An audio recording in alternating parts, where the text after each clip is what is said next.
kula da abar kauna da kyan niyya ga mai daɗin gani ki rike da a zuciya zan miki tarbiyya.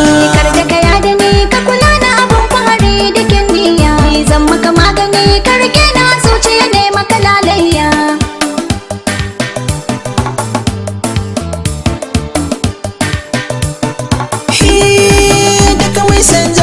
Sai ya rike mazo da hada kyalliya, kin tabbata sai da ni zo ni sahiba za ne miki lalayya. So mai daɗin gani kasa kunne zan furta miki soyayya, komai na wadaki ne zuciya har raina ne miki kaunayya. Ga mai daɗin gani na aje ki gida na ki mini lobayya. Ka zan mini tubali na soyayya, ka aminta da ni zan yi ma biyayya.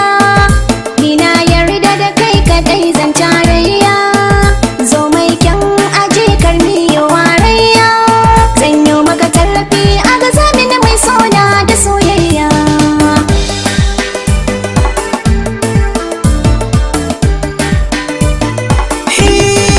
Kin zama da yar gari ki rike kalmar da nace ina son ki, in zaki nazari ki aminta da zance na irin naki. Ke ne alfahari ki fahimta a tsari na zo binki, mai sona hanzari da a sama na rana in yi auren ki. Ya mai kyawun hali da farar aniya za mu yi tarayya.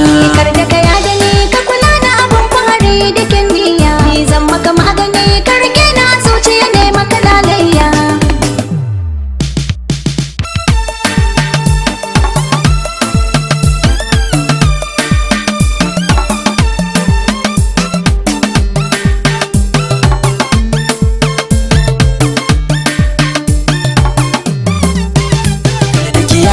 Ki kula da abar kauna da kyan niyya ga mai daɗin gani ki rike da a zuciya zan miki tarbiyya. Amma kai nake so burina shine na aure ka, matsayin matar ka in na zo dakin ka na samu albarka. Yanayin canjin mazo a dalilin kauna in na same ka, ido na akwai gizo aure a gani na ya fi yin harka. Lafazi mai sa a so ka bibi na daure ka yoliya.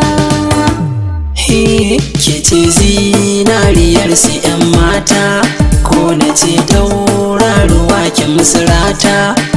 Ɗebo mun ruwa na shaki mini gata, kin zamani na zan baki 'yan mata. Ga ki da kyan gani daure ki aminta da ni ina son ki.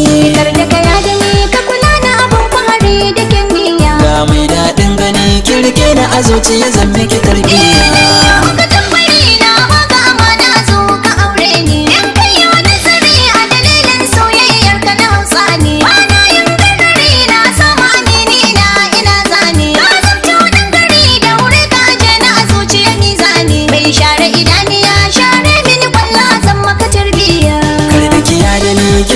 Abar kauna da kyan niyya ga mai daɗin gani ki rike da a zuciya zan miki tarbiyya. Zan maka magani ka rike na zuciya ne maka lalayya.